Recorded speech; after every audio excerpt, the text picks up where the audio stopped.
함께 나누실 말씀은 여호수아서 2장 1절에서 13절까지 말씀인데 저하고 여러분이 한 절씩 교대로 읽으시겠습니다. 눈의 아들 여호수아가 시딤에서 두 사람을 정탐꾼으로 보내며 이르되 가서 그 땅과 여리고를 엿보라 하매 그들이 가서 라합이라는 기생의 집에 들어가 거기서 유숙하더라. 어떤 사람이 여리고 왕에게 말하여 이르되 보소서 이 밤에 이스라엘 자손 중에 몇 사람이 이 땅을 정탐하러 이리로 들어왔나이다. 그리고 여리고 왕이 라합에게 사람을 보내어 이르되 내게로 와서 내 집에 들어간 그 사람들을 끌어내라. 그들은 이 온 땅을 정탐하러 왔느니라. 그 여인이 그 두 사람을 이미 숨긴지라. 이르되 과연 그 사람들이 내게 왔었으나 그들이 어디에서 왔는지 나는 알지 못하였고 그 사람들이 어두워 성문을 닫을 때쯤 되어 나갔으니 어디로 갔는지 내가 알지 못하나 급히 따라가라. 그리하면 그들을 따라 잡으리라 하였으나 그가 이미 그들을 이끌고 지붕에 올라가서 그 지붕에 버려놓은 삼대에 숨겼더라. 그 사람들은 요단 나루터까지 그들을 쫓아갔고 그들을 뒤쫓는 자들이 나가자 곧 성문을 닫았더라. 또 그들이 눕기 전에 라합이 지붕에 올라가서 그들에게 이르러 말하되 여호와께서 이 땅을 너희에게 주신 줄을 내가 아노라. 우리가 너희를 심히 두려워하고 이 땅 주민들이 다 너희 앞에서 간담이 녹나니 이는 너희가 애굽에서 나올 때에 여호와께서 너희 앞에서 홍해물을 마르게 하신 일과 너희가 요단 저쪽에 있는 아모리 사람의 두 왕 시혼과 옥에게 행한 일 곧 그들을 전멸시킨 일을 우리가 들었음이니라. 우리가 듣자 곧 마음이 녹았고 너희로 말미암아 사람이 정신을 잃었나니 너희의 하나님 여호와는 위로는 하늘에서도 아래로는 땅에서도 하나님이시니라. 그러므로 이제 청하노니 내가 너희를 선대하였은즉 너희도 내 아버지의 집을 선대하도록 여호와로 내게 맹세하고 내게 증표를 내라. 함께 읽습니다. 그리고 나의 부모와 나의 남녀 형제와 그들에게 속한 모든 사람을 살려주어 우리 목숨을 죽음에서 건져내라. 아멘. 오늘 저희에게 주시는 하나님의 말씀입니다. 이제 드디어 오늘부터 이스라엘 백성의 가나안 정복에 대한 그런 스토리가 시작합니다. 그동안 정말 오랫동안 기다렸어요. 애굽에 있을 때도 또 광야에 40년을 유랑하면서도 이들은 이 순간을 기다렸습니다. 드디어 이제 가나안으로 진격해 가는. 그래서 그 말씀을 저희가 이제 계속해서 나누게 될 거예요. 이들이 어떻게 전쟁을 하는지, 전쟁에 어떻게 임하는지, 그 속에서 하나님이 무슨 말씀을 하고 있는지 저희가 그것을 찾아가시게 될 겁니다. 이 과정을 통해서 하나님이 저희 각자에게 주시는 특별한 메시지가 반드시 있을 거예요. 그 음성이 들리면 바로 잡으시기 바랍니다. 그래서 정말 이들에게 일어났던 이 기적 같은 일들이 우리들 삶 속에서, 우리 가정과 우리 일터 속에서 그렇게 되풀이 되기를 소망합니다. 우리 1절 말씀을 한 번 더 읽으실까요? 시작. 눈의 아들 여호수아가 시딤에서 두 사람을 정탐꾼으로 보내며 이르되 가서 그 땅과 여리고를 엿보라 하매 그들이 가서 라합이라 하는 기생의 집에 들어가 거기서 유숙하더니 온 백성들에게 전쟁 준비를 명령하면서 여호수아는 따로 아주 은밀하게 2명의 007, 2명의 스파이를 여리고에 투입합니다. 한글 성경에는 그냥 보내며 이르되라고 되어 있는데 그 아래 영어 성경에 보면 secretly라고 하는 단어가 있어요. 원어에는 아주 은밀하게라는 단어가 있습니다. 즉 이스라엘 백성 자기 편도 모르게 아무도 모르게 두 사람을 살짝 뽑은 거예요. 그래서 이 사람들을 가나안의 여리고에 보내게 됐죠. 그런데 저희 말씀을 묵상하면서 이상한 점이 들었습니다. 왜 또 정탐꾼을 보낼까라는 것이었어요. 1장에 보면 하나님이 모세를 떠나보내고 두려움에 빠져있는 여호수아에게 나타나셔서 두려워하지 마라. 내가 너와 함께 하겠다. 두려워하지 마라. 두려워하지 마라. 계속 말씀하셨어요. 그리고 어떤 약속을 하셨냐면 네가 발로 밟으면 거긴 다 네 거야 말씀하셨어요. 이미 그 땅을 너에게 주었다라고 말씀하셨습니다. 그러면 아멘하고 어떻게 해야 돼요? 돌격 앞으로 하고 달려가야 되는데 왜 여호수아가 여기서 정탐꾼을 또 보낼까요? 38년 전에 똑같은 일이 있었습니다. 가데스 바네아, 지금은 요단의 여리고성 건너편 요단의 동쪽 시딤이라는 곳에 이들이 모여 있었는데 38년 전에는 이 사해 아래쪽에 가데스 바네아라는 곳에 있었어요. 그때 모세가 12명의 정탐꾼을 뽑아서 가나안으로 투입하죠. 그래서 40일 동안 가나안을 다 돌아보고 오게 했어요. 그때 그 12명 중에 한 명이었거든요, 여호수아가. 그래서 직접 가나안을 40일 동안 정탐하고 왔던 사람이었어요. 그리고 그 일로 인해서 어떤 비극이 이스라엘에 벌어졌는지 누구보다도 잘 알고 있었던 사람이 여호수아였습니다. 12명 중에 10명이 다녀와서 부정적이고 아주 절망적인 보고를 했어요. 갔더니 진짜 땅은 좋고 열매도 많지만 거기 사는 사람들이 거인이더라, 거인. 우리가 키를 재봤더니 우리는 메뚜기만 하더라. 가면 다 죽는다. 이렇게 10명이 부정적인 보고를 했어요. 그래서 어떤 일이 일어났죠? 가데스 바네아에서 백성들이 반역을 일으켰어요. 모세와 아론을 죽이려고 했습니다. 그래서 하나님이 이들을 가나안으로 안 들여보내시고 다시 광야로 유턴시키셨어요. 그래서 38년간 20살 이상의 출애굽 1세대는 그 광야에서 다 죽이셨던 이 비극적인 유턴이 일어났던 것이 가데스 바네아고, 그걸 일어나게 했던 이유는 정탐꾼을 보낸 것이었거든요. 한번 정탐꾼 보내서 어떤 비극이 생겼는지 알았으면 그 다음엔 정탐꾼을 보내지 말아야 되는 게 상식이잖아요. 그럼에도 불구하고 여호수아가 오늘 또 2명의 정탐꾼을 보냈다라는 거예요. 모세가 나중에 이제 자기가 죽을 때를 알고 죽기 전에 이스라엘에게 네 번의 설교를 합니다. 4편의 특별 메시지 4번을 전하는데, 그 메시지 4개가, 그 설교 4편이 신명기 말씀이에요.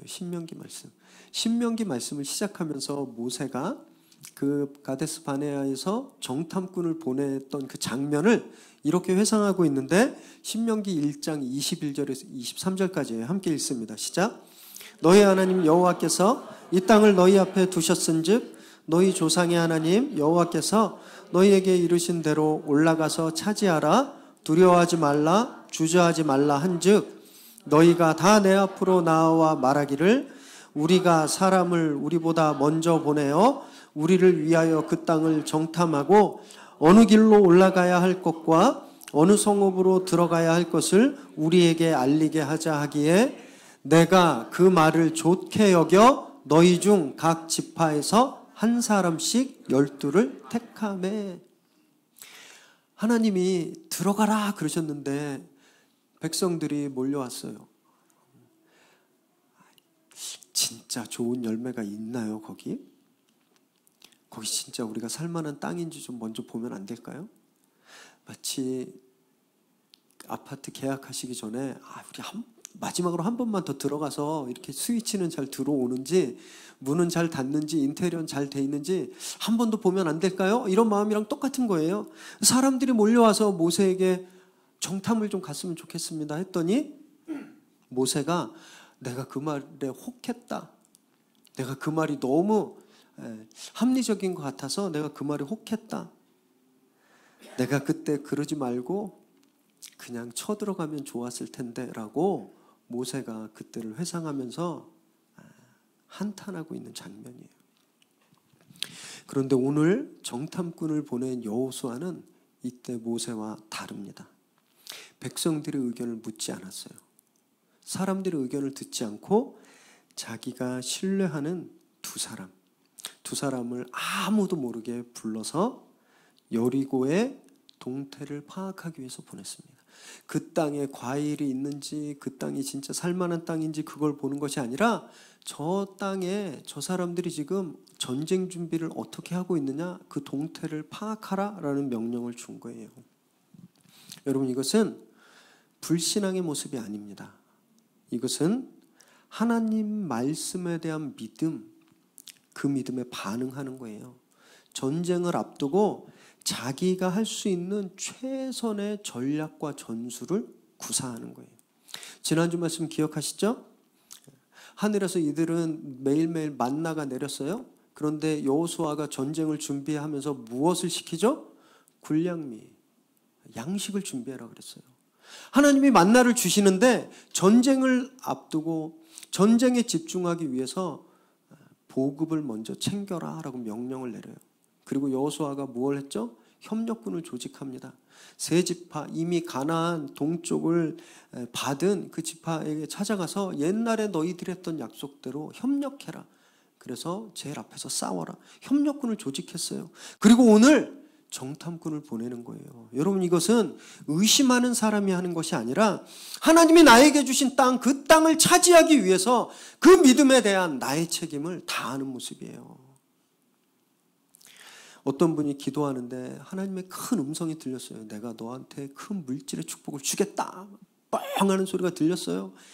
막 가슴이 뛰고 얼마나 기쁘시겠어요. 아멘. 하나님이 나를 이제 물질 축복을 주시겠다 그러셨다. 아멘. 그 약속을 완전히 믿어요. 그래서 다니던 회사에 사표를 딱 던져내고 집에서 아무것도 안 하고 TV만 보는 거예요. 집에서 그냥 인터넷만 보고 하나님이 언제 물질을 주실까 아무것도 안 하고 그냥 계속 집에만 그렇게 박혀 있는 거예요. 그러면 하나님의 약속이 이루어질까요? 하나님의 약속 절대 이루어지지 않습니다.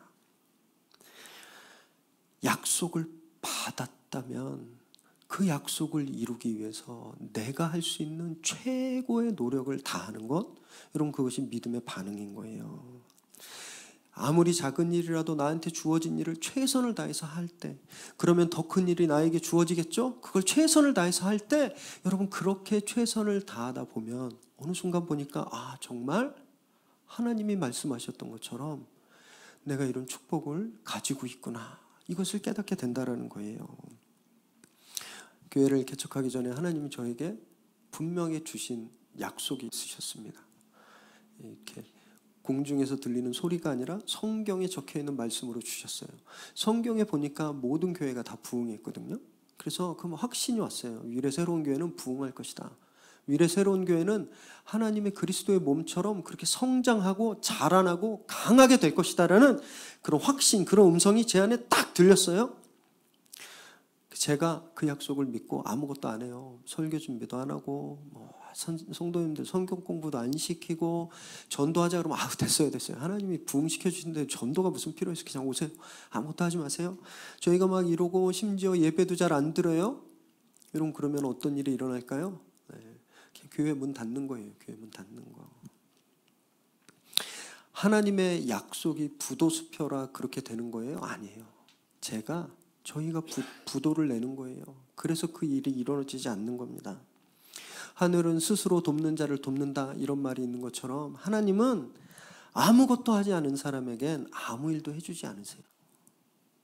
믿음 있는 저희는요, 그래서 저희가 할 수 있는 최선을 다해야 하는 겁니다. 여러분, 이것이 지혜예요. 그렇기 때문에 여호수아가 정탐꾼을 보낸 것은 불신앙이 아니라, 하나님을 의심해서가 아니라 하나님의 약속을 너무너무 믿었기 때문에, 그 약속을 너무너무 소유하고 싶었기 때문에 자기가 할 수 있는 최선을 다하는 믿음의 행동이었다는 겁니다. 그렇게 여호수아가 2명의 스파이를 여리고에 보냈는데, 세상에 이 스파이들이 어디에 들어갔는지 아세요? 기생집에 들어갔습니다. 기생집. 어떤 분들은 민망하니까 기생집이 동네에 있는 맥주집, 펍이나 그냥 간단한 주점 정도였다, 이렇게 설명하시기도 하는데 성경을 잘못 읽으신 거예요. 여기에 히브리어 조나라는 단어가 쓰였는데, 이 조나라는 단어는 매춘하다라는 뜻을 갖고 있어요. 돈 받고 몸을 팔다. 그래서 이 라합은요, 돈 받고 몸을 팔았던 여인이에요. 매춘부예요. 그냥 사람들한테 어서 오세요, 여기 앉으세요, 이런 그냥 웨이트레스가 아니라 매춘부였어요. 정말 이해할 수 없어요. 왜 이 사람들이 이 매춘 소굴에 들어갔을까? 얼마나 이게 좀 이해가 안 되시냐면 한번 잠깐 생각해 보세요. 제가 어느 날 야심한 밤에 강남에 룸사롱을 들어가는 걸 보셨다고 생각해 보세요. 그럼 이해가 되시겠어요? 이해 안 되시잖아요. 그런 상황이에요. 그런 상황. 여호수아가 아무나 뽑아서 보냈을까요? 아무나? 여러분 군대도 이렇게 적진에 제일 먼저 침투하는 부대가 있습니다. 수색대라고 하기도 하고 대북 침투조 뭐 이렇게 하다고 하는데 아무나 못 들어가요. 가고 싶다고 해서 못 갑니다. 그 군에서 최고로 훈련받고 가장 애국간이 투철하고 목숨까지 버릴 수 있는 사람들을 그렇게 보내는 거예요. 이 2명의 스파이들이 그런 사람이었다는 거예요. 가장 신앙심이 투철하고 하나님을 제일 잘 믿고 목숨마저 버린 그런 2 사람을 뽑아서 보냈어요. 그런데 그 사람이 죄의 소굴에 들어가 버린 거예요. 음란한 장소에 들어가 버리는 거예요. 하나님이 제일 싫어하는 장소에 그들이 들어간 거죠. 율법에 따르면 정죄당했어야 했습니다. 율법에 따르면 이 사람들은 죄인이에요. 그런데 성경을 아무리 봐도 성경에서 이 사람들이 라합의 집, 그 기생의 집에 들어간 것이 잘못됐다, 율법을 어겼다 이런 글자를 한 번도 찾아볼 수가 없습니다. 오히려 이 이후에 보면 이 사람들의 보고를 온 백성이 신뢰하고 전쟁을 시작하게 되는 거예요. 왜 라합 집이었을까? 왜냐하면 그곳이 자기들의 임무에 가장 잘 맞는 곳이었기 때문에 그래요. 당시 가나안 집들은요 사방이 뚫려 있었습니다. 저희처럼 저 밖에서 여기서 뭐 하는지 아무것도 안 보이는 그런 데가 아니라 사방이 뚫려 있고 지붕도 뚫려 있었어요. 그래서 누구 집에 손님이 들어가는지, 누구 집에 사람이 있는지 없는지, 지금 밥을 먹는지 잠을 자는지 다 알 수 있었어요. 여러분 그렇게 공개된 장소에 이들이 들어갔다고 생각해 보세요. 바로 잡히는 거죠. 바로. 그래서 이들은요 가장 쉽게 숨어 들어갈 수 있는 것, 돈만 내면 의심 없이 머물 수 있는 곳, 그리고 어중이 떠중이들이 많이 드나들어서 정보를 쉽게 얻을 수 있는 그런 장소 라합의 집에 들어가게 된 거예요. 어떤 분이 이렇게 생각하시면 그럼 우리도 막 술집 들어가도 되겠구나, 우리도 막 카지노 도박장 막 들어가도 되겠구나, 막 마약하는 데 들어가도 되겠구나 이렇게 생각하시는 분 계시면 수원 밑에 오산이라는 도시가 있거든요. 아주 큰 도시예요. 큰 오산이에요. 이렇게 생각하시면 네. 성경은 우리에게 제가 이런 얘기하면 우리 아이들이 파더 톡이라 그래서 되게 싫어해요. 성경은 이들이 거기에서 머물렀다라고 되어 있습니다. 머물렀다. 그들이 거기에서 돈으로 여인을 샀다, 여인들과 동침했다 이렇게 적혀 있지 않아요. 성경은 그들이 거기서 머물렀다. 임무를 위해서 들어간 것이지 죄를 지으려고 들어간 것이 아니다라는 거예요. 이들은 비둘기처럼 순결했고 그리고 뱀처럼 지혜로웠다는 거예요. 오늘을 사는 저희 신앙인들에게 정말 좋은 모범을 보여주고 있는 것입니다. 이 죄로 가득 찬 한 발짝만 나가면 죄가 있어요. 이 죄를 떠나서 살 수 없는 이 죄가 가득한 세상에서 어떻게 우리가 죄를 저지르지 않으면서 하나님이 나에게 주신 맡긴 사명을 잘 감당할 수 있는지 그것을 보여주는 거예요. 저 이런 분을 직접 본 적이 있어요. 어느 집회 가서 은혜를 받았습니다. 막 정말 하나님이 엄청난 은혜를 받았어요. 그래서 이분이 죄를 짓지 않기로 작정했습니다. 그래서 거룩한 생활만 하기로 작정했어요. 그래서 집을 다 바꿨습니다. TV도 다 버리고 인터넷도 끊고 전화기도 집에 가면 꺼놓고, 왜냐하면 이 세상께 자꾸 들어오면 유혹이 되고 죄가 된다고 생각한 거예요. 본인은 거룩하니까 죄인 된 세상과는 나는 구별돼야 된다. 나는 저 속에 들어가면 안 된다. 나는 저 사람들과 함께 있으면 안 된다. 이런 생각이 있어서 다 끊어버렸어요. 그리고 하루 종일 집에서 기도만 했습니다. 근데 문제는 본인들만 그렇게 하면 되는데 본인들처럼 안 하는 성도들을 정죄하는 거예요. 또 예수 믿잖아. 교회 다니는데 왜 너는 그렇게 못해? 또 그럼 구원 못 받아? 정죄하기 시작하는 거예요. 그래서 공동체 안에 굉장히 심각한 문제가 있어서 제가 그 가정을 불러서 여러 차례 권면했습니다. 여러 차례. 그래서 안 되더라고요. 여러분, 우리가 죄된 세상이 싫다고 아예 발을 끊고 회사도 안 가고 TV도 끊고 인터넷도 끊고 그냥 집에서 계속 골방에서 그렇게 기도만 한다고 생각해 보세요. 거룩해지겠어요? 거룩해지지 않습니다. 대신 폐인이 되는 거예요. 폐인. 오타쿠라 그러나요? 그냥 폐인이 되는 거예요. 저희는 신앙을 잃지 않으면서 이 죄된 세상을 비행할 수 있는 날개가 필요한데 그것이 순결이고 그것이 지혜라는 겁니다. 그것이 있어야 하나님의 일을 이룰 수 있는 거예요. 그것이 있어야 하나님이 우리를 통해서 이 땅에 하나님의 일을 이루시게 되는 거예요. 그리고 약속하신 그 축복을 손에 거머쥘 수 있게 되는 겁니다. 2절과 3절 말씀을 함께 읽습니다. 시작. 어떤 사람이 여리고 왕에게 말하여 이르되 보소서 이 밤에 이스라엘 자손 중에 몇 사람이 이 땅을 정탐하러 이리로 들어왔나이다. 여리고 왕이 라합에게 사람을 보내어 이르되 내게로 와서 내 집에 들어간 그 사람들을 끌어내라. 그들은 이 온 땅을 정탐하러 왔느니라. 여호수아가 아무도 몰래 자기 편도 몰래 보냈는데 하루도 지나기 전에 여리고성의 첩보망에 딱 걸려버린 거예요. 적군이 먼저 알게 됐어요. 여러분, 이것은 그만큼 이 여리고성 사람들이 이스라엘의 동태를 살피는데 촉각을 곤두세우고 있었다라는 것을 뜻합니다. 제가 평일날 어디 가서 뭘 먹는지 잘 모르시죠?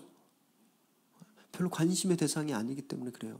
제가 김간에 가서 오므라이스를 먹든 김간에서 돈가스를 먹든 사실 화요일은 오므라이스, 수요일은 돈가스 이렇게 먹는데 아무도 관심을 안 써요. 아무도. 별 중요한 일이 아니니까. 제가 요주의 인물이 아니니까. 그런데 여러분, 김정은이 점심에 호텔에서 파스타를 먹었다. 저녁에는 어디 가서 뭐를 먹었다. 김정은이 누구를 만났다. 이런 건요 다 보고가 되는 거예요. 왜냐하면 요주의 인물이니까.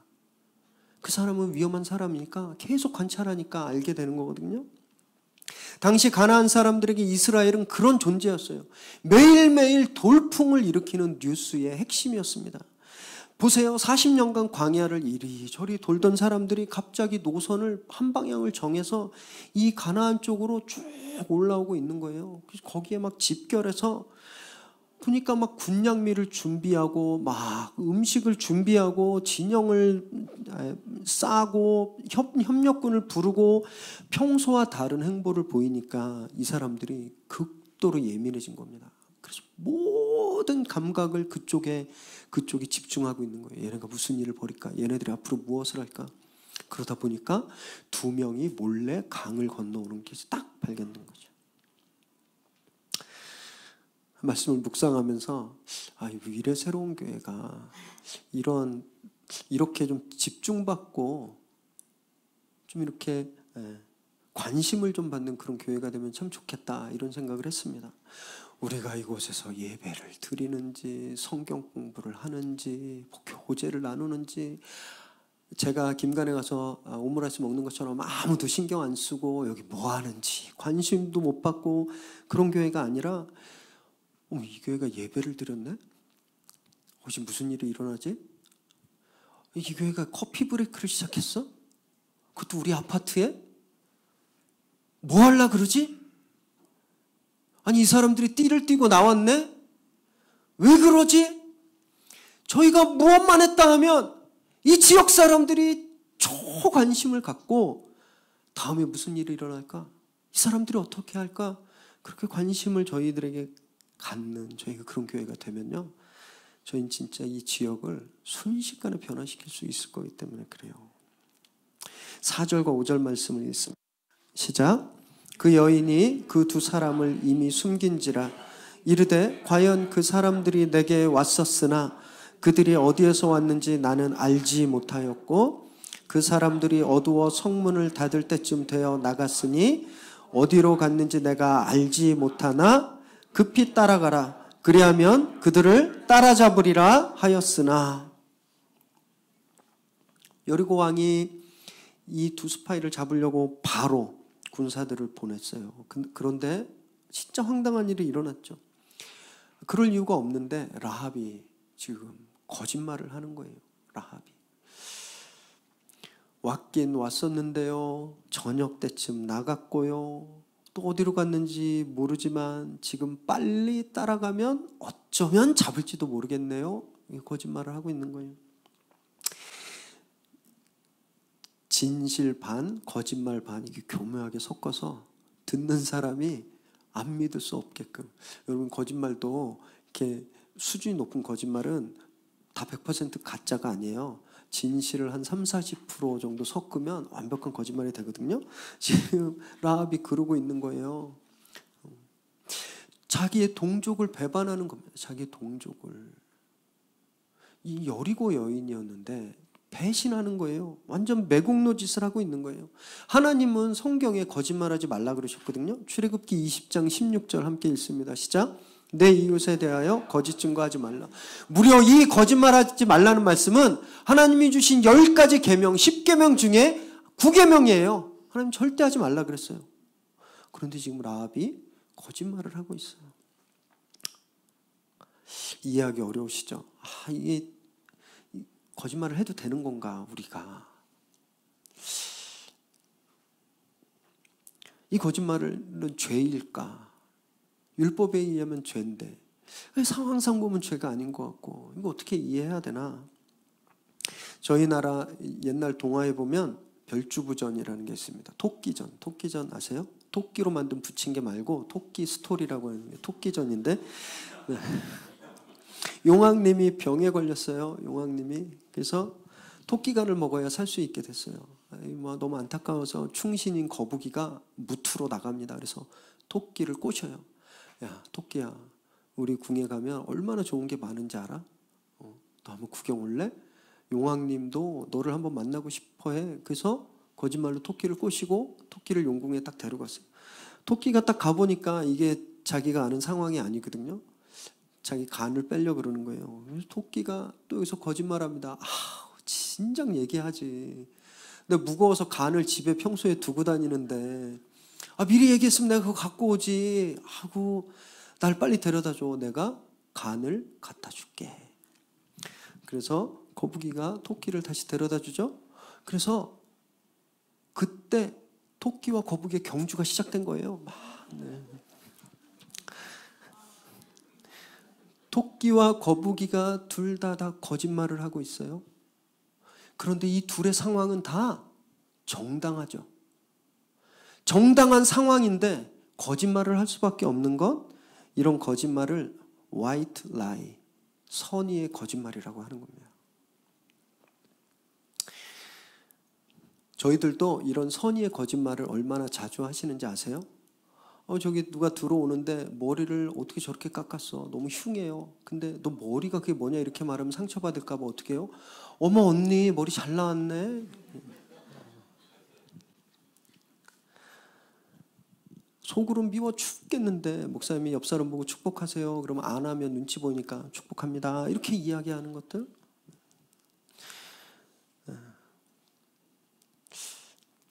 상대방의 마음을 다치게 하기 싫어서 상대방을 배려하는 차원에서 우리도 이런 화이트 라이를 자주 쓴다는 거예요. 짐 캐리가 주연한 라이어에 보면 우리가 이런 선의의 거짓말을 하지 않고 진짜 속에 있는 말들만 하게 될 때 어떤 일이 일어나는지 진짜 재밌게 잘 나와 있거든요. 상황의 논리에 빠지게 되면 이렇게 된다라는 거예요. 거짓말을 하고도 자기를 스스로 위하게 되고 그것이 오히려 정당한 것처럼 그렇게 이해하게 된다라는 거예요. 상황에 빠지면 저희가 선택을 해야 되는데 옳아도 정당하지 못하는 것을 해야 되는지, 옳지 않아도 정당한 일을 해야 되는지, 나쁜 거짓말을 해야 되는지, 그거보다 조금 덜 나쁜 거짓말을 해야 되는지, 어떤 것이 더 나쁜지 덜 나쁜지를 고민하며 선택해야 되는 그런 딜레마에 빠집니다. 그런데 우리가 상황의 논리에 갇히는 것이 아니라 본질의 논리, 본질적인 문제에 집중을 하게 되면 이런 갈등이 다 없어져요. 거짓말일까 참말일까, 이게 더 나쁠까 더 좋을까, 이런 기준 자체가 무의미해지는 거예요. 일제시대 때 독립군이 부상을 입고 우리 집 광야에 숨어들었어요. 막 일본 순사가 막 빠가야로 막 이러면서 어디 있을까 막 이러면서 막 찾아다니면서 막 저희 집 문을 두드려요. 그래서 독립군 밭속가 딱 그럴 때 상황의 논리에 빠지면 내가 봤다 그래야 되나? 엄마 아빠가 거짓말하지 말라 그랬는데 저 광야에 있어요 이렇게 얘기해야 되나? 아니 부상당한 사람이 왔는데 못 봤어요 이렇게 거짓말해야 되나? 어떻게 해야 되나? 저희가 그것을 고민하게 되는 거예요. 상황의 논리에 빠지면. 그런데 본질의 논리를 가지면요, 답은 하나예요. 답은 하나. 대한독립이라고 하는, 우리나라가 독립해야 된다라고 하는 그 본질의 눈에서 보면 답은 결정돼 있어요. 고민이 없어요. 그 기준엔 거짓말이냐 아니냐 이 무의미해지는 거예요. 여러분, 이것을 대의라고 합니다. 대의. 큰 뜻, 대의. 대의 앞에선 우리가 가지고 있는 거짓이냐 진실이냐 참이냐 거짓말이냐는 기준 자체가 없어지는, 덮여버리는 거예요. 그리고 오직 한 가지 선택만이 주어지게 되는 겁니다. 한 가지 선택. 성경은요, 그래서 라합의 이 거짓말에 대해서 언급이 아예 없어요. 아예. 라합을 찾아보세요. 성경에 라합이라고 되어 있는 구절을 요즘 인터넷 가서 라합 치면 다 나오거든요. 찾아보세요. 단 한 구절도 라합의 거짓말을 하긴 했지만, 조금 그게 아쉽지만, 라합이 거짓말을 안 하면 더 좋았겠지만, 뭐 그래도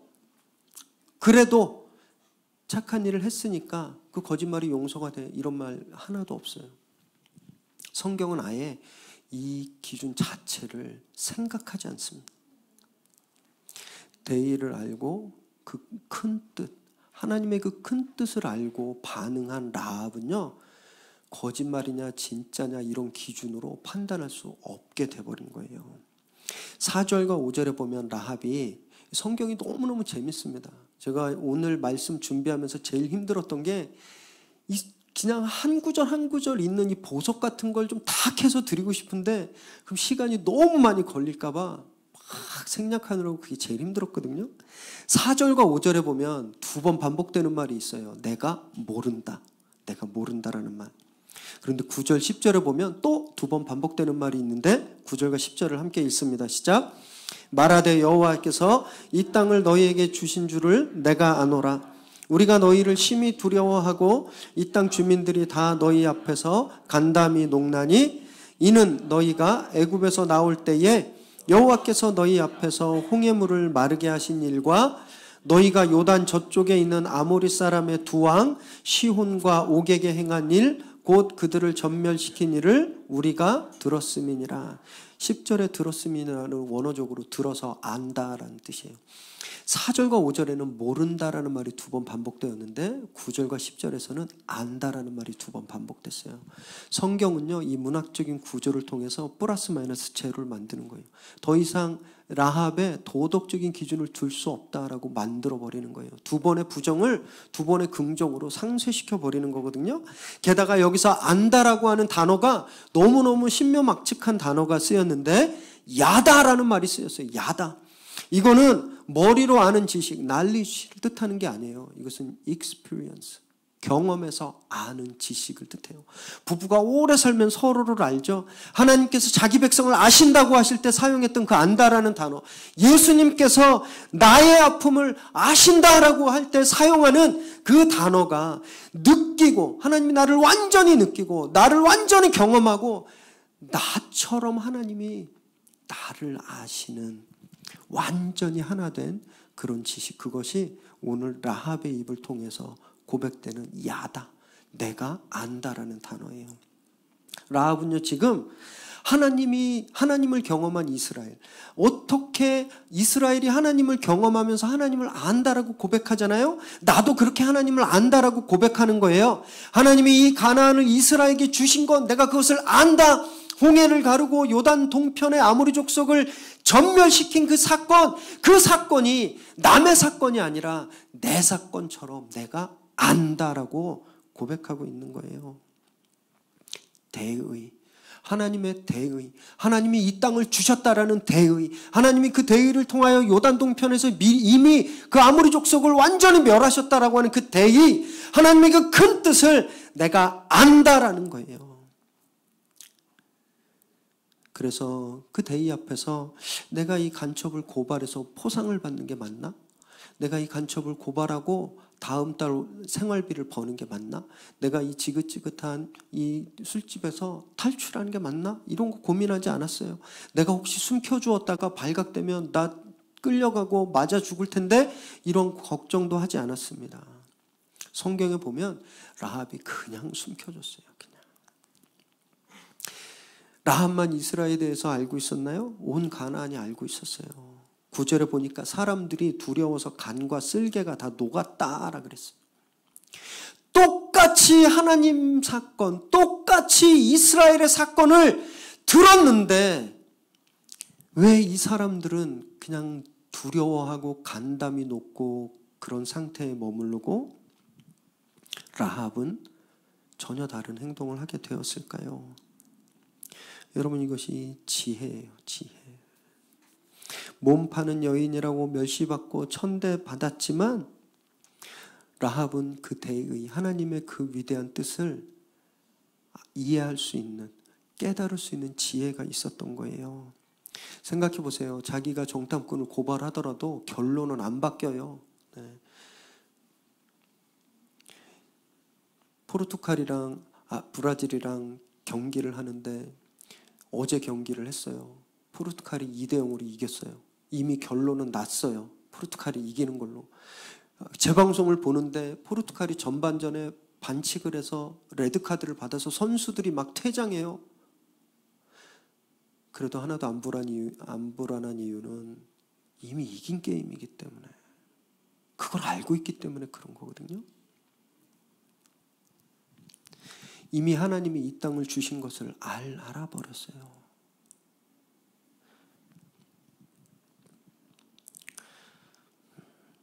그래서 라합이 살게 되는 겁니다.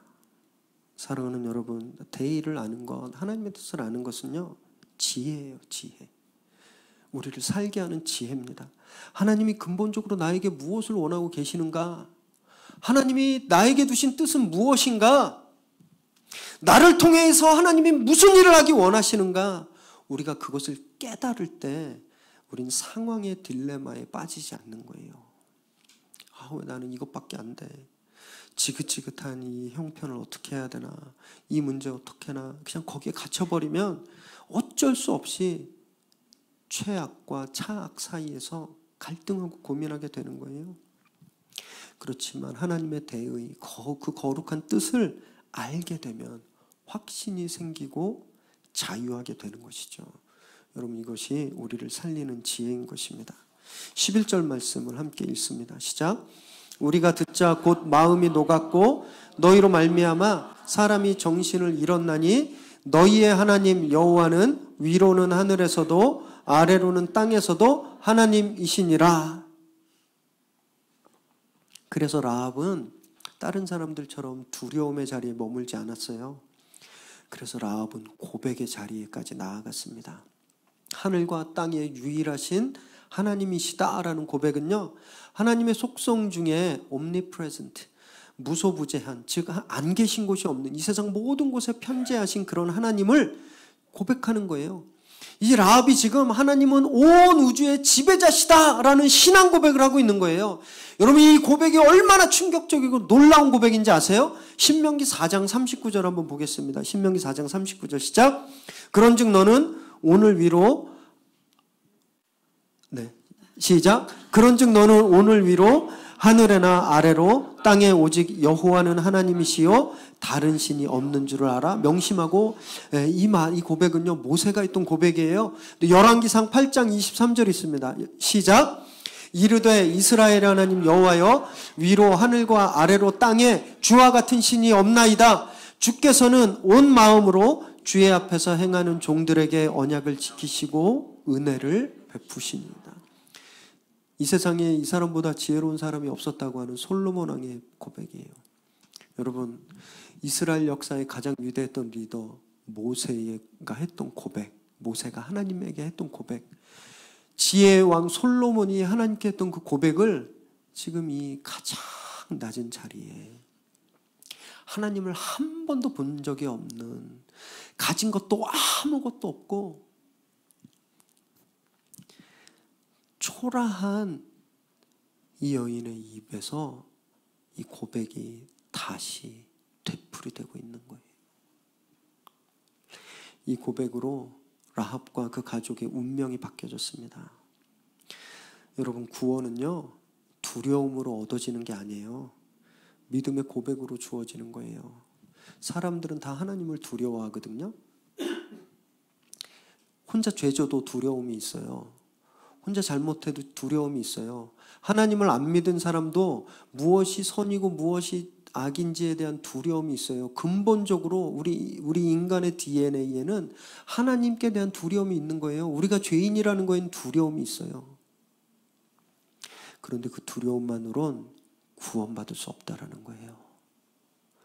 두려움의 자리에서 나와서 하나님이 나의 하나님이십니다. 이런 그 고백이 우리를 구원하게 됩니다. 로마서 10장 10절 말씀 읽을까요? 시작. 사람이 마음으로 믿어 의에 이르고 입으로 시인하여 구원에 이르니라. 많은 사람들이 두려움에 사로잡혀 있었지만 오직 믿음의 고백을 한 라합, 그리고 그 가족만이 구원을 받았어요. 출애굽하면서 이스라엘 백성들은 눈으로 봤어요. 유월절 사건을 통해서 봤고, 홍해가 쫙 갈라지는 것도 보고, 자기들 발바닥으로 그 마른 땅을, 그 바짝 마른 강바닥을 건넜던 사람들이었어요. 아침엔 구름기둥, 밤엔 불기둥으로 자기들을 앞뒤에서 보호하시는 하나님의 임재도 늘 2년간 계속 봤던 사람들인데, 결국 이 사람들이 가데스 바네아에서 불신의 고백을 통해서 다 죽어버렸잖아요. 출애굽 1세대들도 하지 못했던 그 신앙 고백을 이 여인이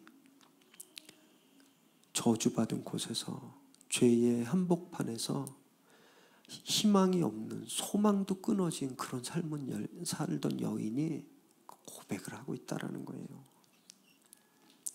그래서 히브리서 11장 31절에 라합을 이렇게 기록하고 있어요. 시작. 믿음으로 기생 라합은 정탐꾼을 평안히 영접하였으므로 순종하지 아니한 자와 함께 멸망하지 아니하였도다. 그 믿음으로, 그 믿음의 고백으로, 하나님이 온 우주의 하나님이 나의 하나님이다라고 하는 그 믿음의 고백으로 라합이 멸망당하지 않았다라고 성경은 기록하고 있는 겁니다. 저렇게 위대한 일을 하는 하나님이 과연 내 하나님이 되주실까? 나 차는 인생도 하나님이 사랑해 주실까? 괴롭고 힘들어도 울지 못하고 웃음을 팔고 몸을 팔아야 하는 이런 비참한 내가 하나님을 고백할 수 있을까? 라합은 그 상황에, 자기를 둘렀던 상황에 빠지지 않았습니다. 그럼에도 불구하고 마음으로 믿고 입으로 고백했어요. 여러분, 그 고백 앞에서 그녀의 국적이 여리고인지 이스라엘인지, 이것이 거짓말인지 참말인지, 이 여인이 몸을 파는 여인인지 귀부인인지, 이런 기준이 다 의미가 없어져 버린 거예요. 의미가. 그래서 의인의 반열에 들게 되었고, 나중엔 예수 그리스도의 족보에 이름이 새겨지게 되는 거예요. 사랑하는 여러분, 라합이 했던 고백, 하나님은 온 우주의 하나님이십니다. 내가 그 하나님을 나의 하나님으로 고백합니다. 라는 고백을 지금 하고 계신가요? 하나님이 온 우주의 주인이십니까? 하나님이 우리의 주인이세요? 하나님이 우리의 주인이십니까? 네. 여러분, 그런데 왜 아직 울고 계시냐는 거예요. 왜 아직도 두려움의 자리에 계시냐는 거예요. 돈 좀 없는 게 그렇게 무서우세요? 직장 잃는 게 그렇게 공포스러우십니까? 애들이 말 안 듣고 남편이 속 썩이는 게 그렇게 지옥 같으세요? 여러분, 두려움은 우리에게 그냥 더 큰 공포만 줄 뿐이에요. 믿음은 공포를 사라지게 만듭니다. 하나님이, 온 우주의 하나님이 나의 하나님이십니다 라고 고백하는 순간 여러분, 우리의 두려움이 사라져버리는 거예요. 이것이 우리가 가져야 할 구원에 이르는 지혜인 거예요. 하박국 선지자가 오직 의인은 믿음으로 말미암아 살리라 말씀하셨어요. 성경은 우리에게 네가 명문대 가면 살아. 너 빚 없어지고 은행에 몇 억 있으면 네가 살아. 네가 좋은 데 취직하고 CEO가 되고 이름이 올라가면 네가 살게 되는 거야 라고 말하지 않아요. 성경은 우리에게 오직 믿음으로 살게 된다. 여러분, 하나님을 나의 하나님으로 고백하는 그 믿음, 여러분, 그 믿음이 우리를 살게 하는 것을 믿으시기 바랍니다. 그래서 진짜 믿음으로 우리를 함정에 빠뜨리고 있는 이 처참한 상황들 속에서 우뚝 서는 하나님이 주시는 그런 승리를 경험하는 저와 여러분 되시기를 주님의 이름으로 축원합니다. 함께 기도하시겠습니다.